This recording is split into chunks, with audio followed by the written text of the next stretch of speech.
Tole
বয়োজ্যেষ্ঠ এবং জ্ঞানী শিল্পী, আমরা জানি আপনারা জানেন, তার কাছে অনেক কিছু জানার আছে।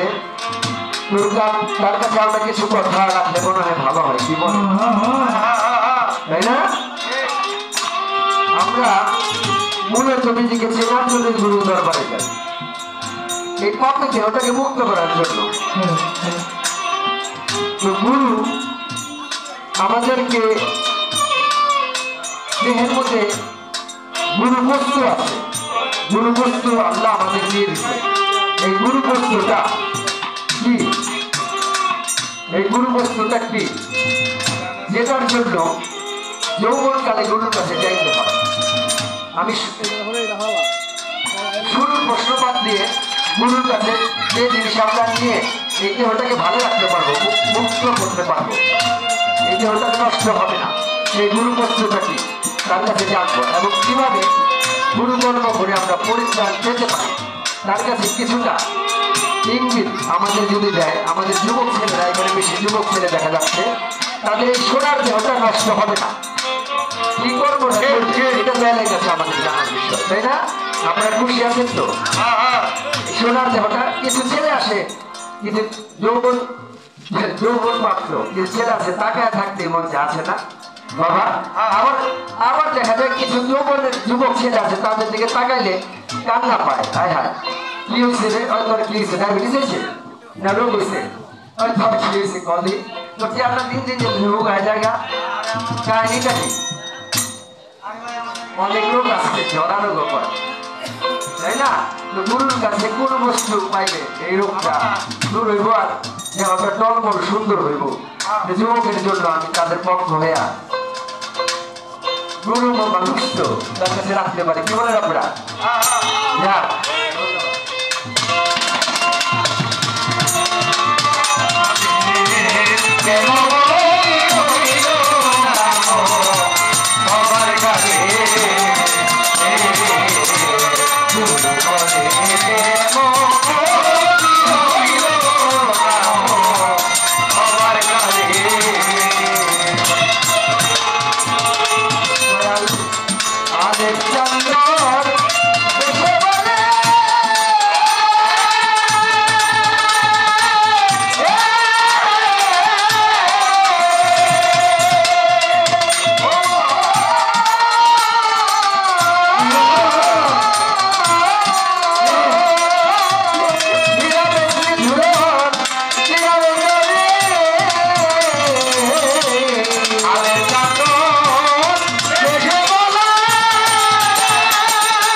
আমার কালে